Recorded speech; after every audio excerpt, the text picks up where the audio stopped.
The red light blinked once, then again. Detective Laura Bennett froze in the dark apartment. Her flashlight beam stopped moving. On the far wall, just above the door frame, a tiny camera stared back at her. Active. Recording. Laura's heart began to race. This was not supposed to be here. This was a crime scene, not a surveillance room. Behind her, officers whispered. One of them slowly reached up and covered the camera with a gloved hand. Too late. Whoever was watching had already seen them. Laura stepped back and scanned the apartment. The living room looked normal at first. A couch, a coffee table, a lamp left on. But the silence was wrong. Too clean, too controlled. The woman who lived here, Megan Turner, had vanished 2 days earlier. No signs of a fight, no broken door, no screams reported. She had simply stopped existing. Laura moved toward the bedroom. The bed was neatly made. Her phone charger was plugged in. Her purse sat on the chair. Megan had not planned to leave. On the dresser, Laura saw something else. A second camera, smaller, hidden behind a framed photo. Then a third, near the window. Someone had been watching Megan from inside her own home. A loud crash came from the hallway. An officer shouted. Laura ran back just in time to see the front door swing open. Cold night air rushed in. Someone had triggered the alarm system from outside. Not to break in, to distract them. Laura ran outside. The street was empty, dark, quiet. Then she saw it. Across the street, in the shadow of a parked car, a screen lit up for half a second. A phone. Someone holding it low. Watching. The screen went dark. Whoever it was disappeared between the houses without a sound. Laura stood frozen. This was not a random disappearance. This was planned. And the watcher knew they were close. Only then did the story move backward. 2 days earlier, Megan Turner left work at 6:12 p.m.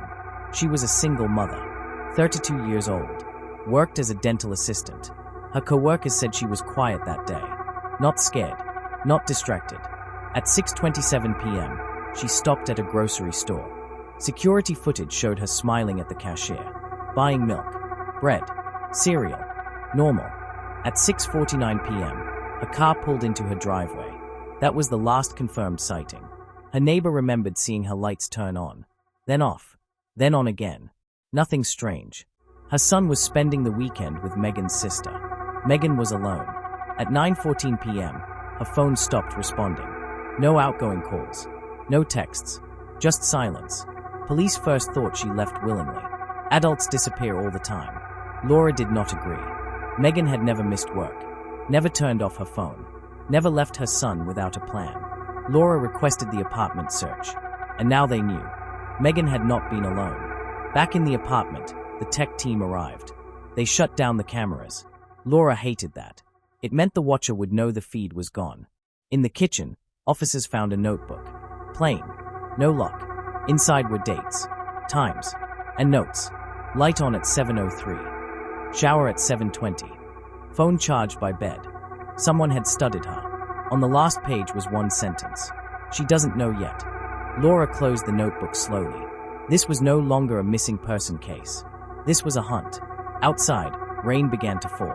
Soft, quiet, the kind of rain that erased footprints. Laura stood by the window and looked out at the street. She felt it again. That feeling. Eyes on her. Somewhere nearby, someone was still watching. Then her phone buzzed. A message from dispatch. A patrol unit had found Megan's car. Not abandoned. Parked carefully. Engine cold. Windows clean. Inside the trunk, they found something wrapped in plastic. Not Megan. Her jacket. Folded. Placed there on purpose. Laura closed her eyes for a moment. This was a message.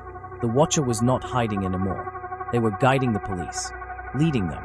And wherever this was going next, it would not be quiet. Because someone was watching her. And the crime was still unfolding. The jacket lay in the trunk like a warning. Detective Laura Bennett stood beside the car as rain fell harder. The plastic wrap was tight. No fingerprints. No dirt. This was not panic. This was control. The car was parked 3 blocks from Megan Turner's apartment. Not hidden. Not rushed. Whoever left it wanted it found. Laura ordered the area sealed. Crime scene tape went up. Officers searched every nearby street. Nothing. No witnesses. No cameras facing the spot. Silence again. At the lab, the jacket told its own story. No blood. No tears. Recently washed. Someone wanted Megan to be remembered clean. That thought made Laura uneasy. Back at the apartment, the tech team pulled data from the hidden cameras. Most of it was wiped, but not all. A single clip remained. It showed Megan sitting on her couch, shoes off, phone in her hand. She was relaxed. Then she looked up, straight at the camera. Her face changed. Confusion first, then fear. She stood up slowly. The video ended. Laura stared at the frozen image. Megan had not been grabbed. She had realized something was wrong. That meant the watcher had made a mistake, or wanted her to know. The notebook from the kitchen was analyzed next. The handwriting was neat, careful, not Megan's. The notes went back weeks. Someone had been inside the apartment long before she disappeared. Watching, waiting. That night, Laura barely slept. At 2:17 a.m., her phone rang. A traffic camera had flagged movement. Megan's phone, turned on, moving. The signal was weak but real. Laura was in her car in minutes. The signal led them out of the city, past quiet neighborhoods, past empty roads, into an industrial area near the river. Old factories, storage yards, no homes nearby. The signal stopped near a closed recycling plant. Officers surrounded the building. No lights, no sound. Laura entered first. Inside, the air smelled like oil and metal. Footsteps echoed. Then she saw it. Another camera. Red light blinking. Still recording. Before anyone could react, the lights came on. Harsh. Blinding. A voice filled the room. Calm. Clear. The voice said Megan was safe for now. The voice said the police were slow. The voice said watching was easy. Laura demanded Megan's location. The voice laughed softly. Then a screen lit up on the far wall. Megan appeared. Alive. Sitting in a chair. Her hands were tied, but she was breathing. Her eyes looked directly into the camera. She tried to speak. The screen cut to black. At the same moment, alarms sounded outside. Officers shouted. A fire had started in a nearby storage unit. Smoke poured into the building. Sprinklers activated. Chaos. Laura ran back toward the exit. By the time the fire was contained, the building was empty again. No Megan. No watcher. Only another camera left behind. And a message written on the wall in black paint. You are still behind. Laura stared at the words. The watcher was not running. They were pacing the investigation, setting the speed. And now, they had shown Megan alive on purpose. To prove one thing. They were always watching. And they were not finished yet. The fire was out, but the damage was done. Detective Laura Bennett stood inside the recycling plant as water dripped from the ceiling. Smoke still hung in the air. The smell burned her throat. Megan Turner was gone again. The watcher had planned every second. The alarm. The fire. The cameras. It was all a performance. Outside, firefighters packed up. Police searched the area one more time. Nothing. No vehicle. No footprints. No witnesses. Only silence. Back at headquarters, Laura watched the video again. Megan's face filled the screen. Her eyes had moved slightly to the left before the feed cut. She had been trying to look at something. Someone. Laura paused the frame. Zoomed in. In the reflection of a metal surface behind Megan, there was a shape. Tall. Standing still. The watcher had been in the room with her. That night, Laura reviewed every file again. Phone records. Camera placements. Times. The notebook stood out. The watcher knew routines. Habits. Quiet moments. This was not random. This was personal. The next morning, a patrol officer brought in a report. A woman matching Megan's description had been seen weeks ago at a public library. Not alone. She was sitting across from another woman. Brown hair. Plain clothes. No record. Security footage showed them talking quietly. No signs of fear. Laura slowed the video. The woman across from Megan never touched a book. Never looked around. She watched Megan the entire time. Laura printed the image. Facial recognition came back with nothing. No name. No history. Like she did not exist. Then another report came in. A storage unit rented under a fake name. Paid in cash. Close to Megan's workplace. Inside, officers found a folding chair. A tripod. Empty water bottles. And a small bag of children's toys. Laura felt her stomach tighten. Megan's son. The watcher had studied him too. On the wall of the unit, written in marker, was another sentence. She trusts women more. Laura stepped back. This was not just watching anymore. This was manipulation. That afternoon, Megan's sister called. Shaking, terrified, she said someone had knocked on her door. A woman. Polite. Calm. The woman said she had information about Megan. Then she handed over a phone. Megan's phone. Still charged. Still warm. Before the sister could ask anything, the woman walked away. No threats. No rush. Just confidence. Laura raced to the house. The phone contained one new video. Megan sat in the same chair. Same room. She spoke slowly. Carefully. She said she was not hurt. She said she was being watched all the time. She said if the police did not stop looking, something bad would happen. The video ended with Megan looking off-screen again. Fear in her eyes. Then a sound. A door locking. Laura slammed her fist on the table. The watcher was escalating. They were no longer silent. They were daring the police to choose. Late that night, Laura received one final alert. A traffic camera hit. A woman walking alone near the river, carrying a bag. The camera zoomed just enough. The bag held a small camera, still recording. Laura understood then. The watcher was close, very close, and the next move would not be quiet at all. The river road was empty. Detective Laura Bennett stood beneath a streetlight that flickered on and off. The traffic camera alert had come from here.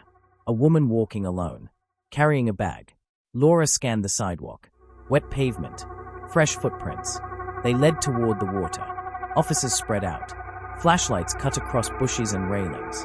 The river moved slow and dark beside them. Then Laura saw it. A small black bag resting near the edge. Placed carefully. Not dropped. Inside was a camera. Still warm. Still recording. The red light blinked once. Then the camera turned. On its own. Pointed at Laura. Her chest tightened. This was happening again. A phone buzzed. Laura's phone. An unknown number. A video opened without sound. It showed Megan Turner. Alive. Standing now. Her hands were free. Her face looked tired. But she was standing. Behind her was a window. Bars across it. Beyond that, darkness. The video ended. At the same time, a loud splash broke the quiet. Officers ran to the railing. Below, something floated near the bank. A jacket. Laura recognized it immediately. Megan's jacket. This time, wet. Heavy. They pulled it from the water. Inside the pocket was a folded note. One line. She learns fast. Laura crushed the paper in her fist. The watcher was pushing closer. Back at headquarters, the team worked through the night. They mapped every camera found. Every message. Every location. A pattern emerged. All the cameras were placed near quiet places. Libraries. Rivers. Empty buildings. Places where no one paid attention. The watcher moved like a ghost. Then the tech team found something new. One of the cameras had been connected briefly to a nearby network. Just seconds. Enough. The signal traced back to an apartment complex. 6 floors. Old building. Many units. Laura was already on her feet. They arrived before dawn. The building was silent. Lights off. Curtains drawn. The signal came from the 4th floor. Unit 4B. Officers took position. Laura knocked. No answer. She tried again. Still nothing. The door was unlocked. Inside, the apartment was clean. Too clean. No furniture. No personal items. Just equipment. Cameras lined the walls. Screens stacked on tables. Every screen showed a different place. The river. Megan's apartment. Laura's office hallway. Laura felt a chill run through her. They had been watching her too. In the corner sat a chair, facing a single screen. That screen turned on. Megan appeared again. Her eyes filled the frame. She looked straight ahead. Then she looked to the side. Fear returned to her face. The camera shook. A woman's hand entered the frame. Steady. Controlled. The woman spoke softly, off camera. The voice said Laura was close. The voice said Megan had done well. Then the screen went black. An officer shouted from the back room. Another door. Hidden. Locked. They forced it open. The room beyond was empty. But the floor was wet. Fresh water. Footprints led to a window. Open. Fire escape outside. Laura ran. Down the stairs. Out into the alley. Too late. A car engine faded into the distance. Back inside, the team searched again. On the wall, written in marker, was a final message. You are learning too. Laura stared at it. The watcher had left the nest and taken Megan with them. Then Laura's phone rang again. Dispatch. A 911 call had just come in. A woman's voice. Whispering. She said her name was Megan Turner. She said she could not see. She said she could hear water. The call cut off. The location pinged once, then vanished. Laura closed her eyes. The watcher was done playing quiet. And wherever Megan was now, time was running out.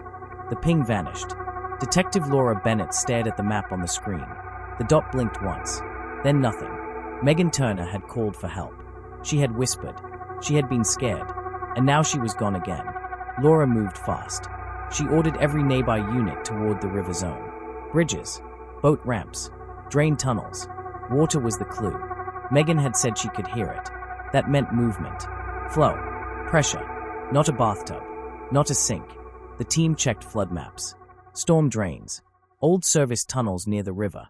One location stood out, an old pumping station, closed years ago, buried behind trees and fences. No cameras nearby, too quiet. Laura arrived as the sky began to lighten. Gray morning, cold air. The building was low and wide, concrete walls, rust stains. The door was locked. They forced it open. Inside, the sound was clear. Water, moving fast. The floor sloped downward. Steps led into darkness. Laura followed the sound. The lower chamber was half flooded. Water rushed through open channels. Loud, endless. In the center of the room stood a platform. Metal, raised just above the waterline. A chair was bolted to it. Empty. Ropes hung loose. Recently cut. Laura's chest tightened. They were close. Too close. An officer called out. A camera, mounted high on the wall. Red light blinking. Still live. Laura looked straight at it. She did not turn away. A speaker crackled.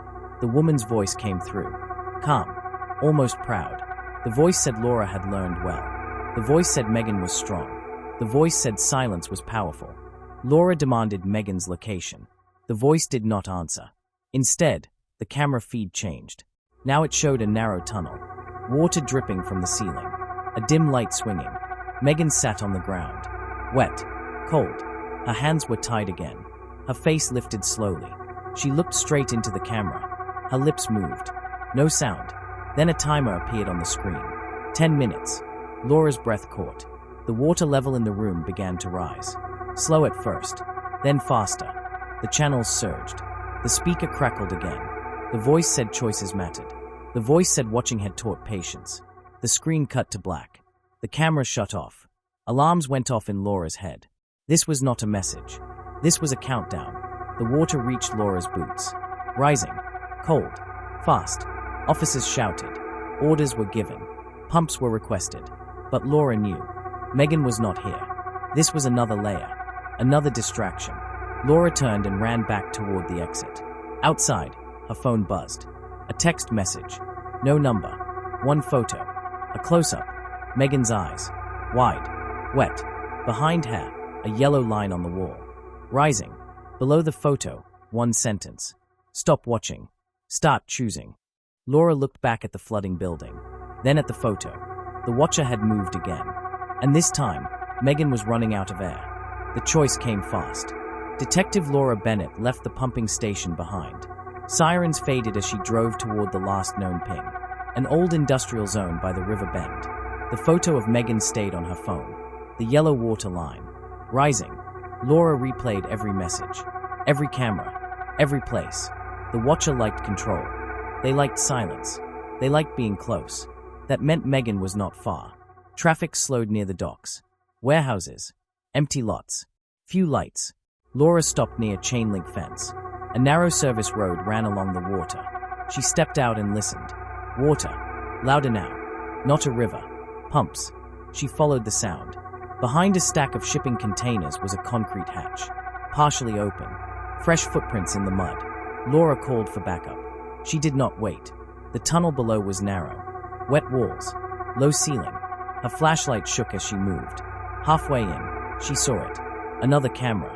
Red light blinking. Laura reached up and turned it away. For the first time, the watcher would not see. The tunnel opened into a chamber, smaller than the pumping station. Cleaner. A timer glowed on a wall screen. 4 minutes. Megan sat against the wall. Bound. Breathing fast. Water trickled across the floor. Rising. Laura ran to her. She cut the ropes. Megan collapsed forward. Alive. Shaking. The timer hit 3 minutes. Laura lifted Megan and moved toward the exit. The door slammed shut. Metal. Heavy. A speaker crackled. The voice returned. Calm. Satisfied. The voice said this was the quiet part. The voice said watching had ended. The water rushed faster now. Cold against their legs. Laura searched the walls. Found a valve. Old. Rusty. She turned it with both hands. Nothing. The timer hit 2 minutes. Megan whispered that there was another door. Behind the screen. Laura smashed the screen with her flashlight. Glass fell. A small panel gave way. A narrow passage beyond. They squeezed through. The water followed. The timer beeped once. Then went silent. They ran. Up a ladder. Through a hatch. Out into night air. They fell onto gravel as water burst behind them. The chamber flooded. Sirens arrived. Lights flashed. Megan was wrapped in a blanket. Taken to an ambulance. Laura watched the river. Dark. Moving. Her phone buzzed. One last message. No text. Just a live feed. A camera pointed at Laura. From across the road. The watcher had not left. They were still there. Still watching. And now, they knew Laura had chosen. Laura did not look away from the phone. The live feed shook. Breathing could be heard. Slow. Close. Red and blue lights flashed behind Laura. Police moved around the docks. But the camera stayed steady. It meant the watcher was calm. Laura stepped away from the crowd. She moved toward the road. Toward the camera's angle. She knew the trick now. The watcher always stayed near. Close enough to feel powerful. Laura walked slowly. Hands visible. No sudden moves. The feed followed her. A parked van sat across the street. Dark windows. Engine off. The camera angle matched. Laura spoke into her phone. She said she knew they were there. She said it was over. The feed froze. Then cut. The van door slid open. A figure stepped out. Hood up. Face hidden. Police shouted. Guns raised. The figure ran. Laura chased. Her boots hit wet pavement. The van sped away. But the runner went toward the water. Past broken fences. Into shadows. Laura saw a shape stumble. Trip. Fall. She tackled them. They struggled. Strong. Desperate. A mask came loose. It was a man. Late 30s. Tired eyes.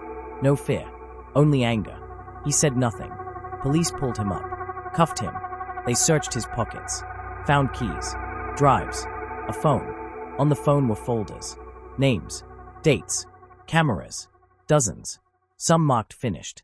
Laura felt cold. At the station, the man finally spoke.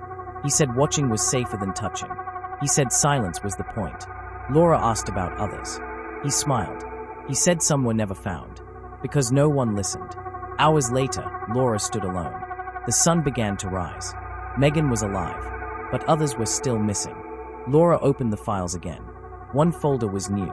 Dated today. Inside was a live camera feed. Pointed at a woman walking alone. The file name blinked. Next. Laura realized the truth. This crime did not unfold in silence. It waited for it. Laura did not sit down. The screen stayed on. The live feed showed a woman walking on a quiet street. Early morning. Gray light. Almost empty. The woman held a bag. She walked fast. She did not know. Laura called it in. Police rushed. But the distance was long. The man in custody watched Laura closely. He said nothing. But his eyes followed the screen too. Laura asked how many people worked with him. He laughed. He said watching never belongs to one person. The feed moved closer to the woman. Too close. Laura grabbed her jacket and ran. Sirens followed. The street from the feed came into view. Same signs. Same corner. The woman stopped. She felt something was wrong. Laura shouted her name. Loud. Clear. The woman turned. A shadow moved behind her. Laura tackled the shadow. It hit the ground hard. Police arrived seconds later. Another suspect. Another mask. The woman cried. She was safe. But Laura knew now. This was bigger. Back at the station, more files unlocked. Hidden servers. Shared access. Hundreds of silent watchers. Across states. Across years. Cases closed too early. Disappearances explained away. Laura felt sick. This was not one crime. It was a system. And it was still active. As night fell again, Laura's phone buzzed. A message from an unknown number. 3 words only. You were watched. The screen went dark. And Laura understood. This story was not ending. It was just beginning. The screen went dark. The warehouse stayed quiet. Too quiet. Laura felt every sound in her body. Breathing. Footsteps. The click of radios. Police secured the building. No more movement. No more signals. But Laura knew something escaped. Back at headquarters, the damage became clear. Most of the data was gone. Wiped clean. Years erased in minutes. But not everything. One hard drive survived. It was old. Hidden inside a wall. Tech teams worked through the night. By morning, names appeared. Not victims. Watchers. Regular people. Office workers. Neighbors. Some with families. They paid for access. Small fees. Monthly plans. Laura stared at the list. This crime lived in plain sight. News broke fast. Public fear followed. Hotlines flooded.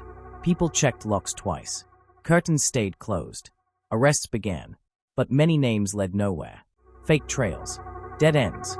Laura went home for the first time in days. Her apartment felt different. Smaller. Closer. She checked every room. Every corner. Nothing moved. Her phone buzzed. Another message. No number. No sound. Just text. You stopped one door. A second message followed. There are many more. Laura sat down. She finally understood the truth. Control was never fully lost. Because it was never fully held.